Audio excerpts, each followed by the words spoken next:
Momento de seguir recorriendo la región latinoamericana. Nos vamos a Ecuador. César García Vélez tiene información sobre esta banda criminal Los Pepes. César, te escuchamos. Gracias, Andy. Muy difícil resumir todo lo que está pasando acá en el país, pero vamos a entender un poco la lógica del aparecimiento de estos nuevos grupos o en base a qué se están reuniendo. Esto a propósito que desde el 2016, cuando Jorge Luis Zambrano alias Rasquiña dejó de ser el líder de los choneros, pues muchas cosas pasaron y lo hemos venido comentando con ustedes para que conozca Latinoamérica. Pero qué mejor dialogarlo con Fernando Carrión, quien es experto en seguridad y también en conflictos de la Flaxo, quien entiende mucho mejor que nosotros de este tema. Gracias, Fernando, por el tiempo. Bueno, hablábamos de los Pepes con Andy, con Latinoamérica, de lo que pasó este fin de semana, a quienes se les atribuye estos últimos atentados y que al menos en los panfletos dicen estar luchando en contra del territorio disputado con los choneros. Pero, ¿de dónde están apareciendo estos grupos o al menos qué los motiva para poder reunirse y enfrentarse? A ver, la policía tiene una hipótesis que yo no concuerdo mucho. Ellos sostienen que son parte de las propias estructuras criminales que existen y simplemente para ciertas retaliaciones, etcétera, están cometiendo estos hechos delictivos. Aquí lo que hemos visto yo creo que son cosas nuevas. Una primera es el tipo de masacres que se cometen. Si bien el sicariato es el asesinato de otra persona mediante un esquema de terciarización y pago, en este caso es, por ejemplo, en una cancha de vóley, se bajan de un vehículo, no de una moto, y asesinan a 4 personas y dejan heridas otro tanto. Dejan también unos panfletos. La impresión que me da es que los grupos criminales en el Ecuador están creciendo mucho al extremo de que van convirtiéndose en algo así como franquicias de lo que ocurre, por ejemplo, con el cartel de Sinaloa, el cartel de Jalisco Nueva Generación, y reproducen ese modelo. En el caso de Jalisco y el cartel de Sinaloa, en términos internacionales, pero el caso de los choneros y los lobos, que son los más grandes, empiezan a reproducir esa lógica dentro del territorio nacional. Y a mí me da la impresión que es en esa línea lo que se está yendo. Cuando aparece, por ejemplo, los Pepes, ¿son brazos armados que producto de estas discordancias o vendetas que hay entre ellos nacen otros?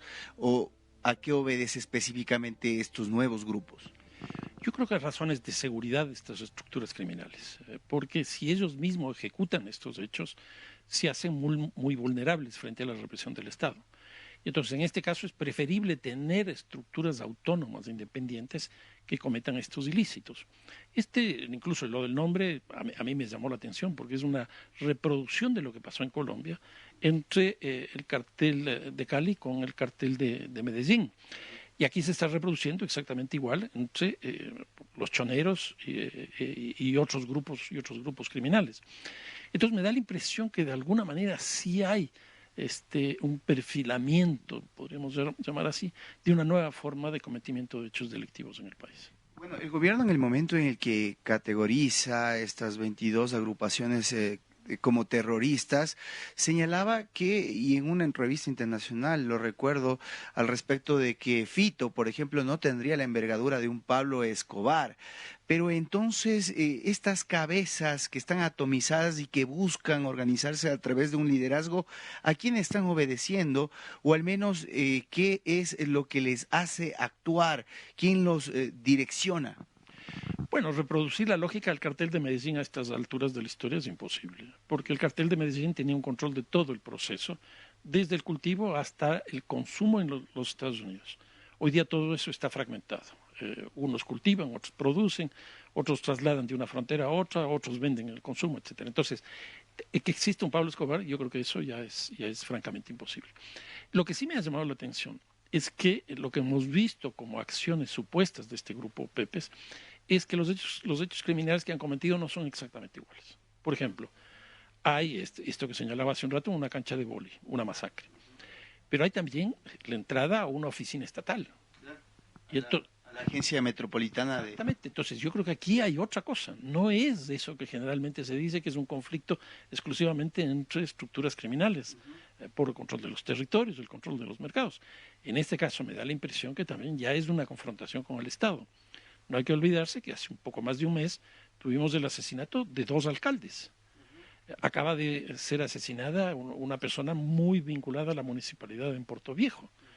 Y entonces a mí me da la impresión que también está la confrontación de estas estructuras criminales con el Estado. Entonces aquí hay una combinación de las dos cosas. Y lo que tú dices se fortalece con lo que decía otro de los panfletos, en donde cuando atacaban a balazos a la agencia metropolitana en Manta, se dejaba un panfleto que decía: esta institución no le pertenece a Samara, refiriéndose a la esposa seguramente de Jorge Luis Zambrano alias Rasquiña. ¿Se han dividido las instituciones, al menos en la costa ecuatoriana, y son controladas por estos grupos, al menos de lo que hemos visto, el asesinato del alcalde de Manta, las obras que se han transado con estos grupos? Yo creo que están siguiendo una lógica de fragmentación. O sea, no es fácil tener una estructura grande, en el caso del Ecuador, con una administración, llamémoslo así, absolutamente jerárquica. Eso es muy difícil. Por eso es que cada que hay, por ejemplo, la toma de prisión de alguno de estos cabecillas, se producen fragmentaciones. O en su defecto, es tomado preso o asesinado, y lo que tenemos también es una fragmentación. Entonces, me parece que eso es parte de la dinámica que estamos teniendo. Entonces, cada vez vamos a tener más grupos. Hoy día, por ejemplo, ya no son 22, probablemente ya están 25, 26.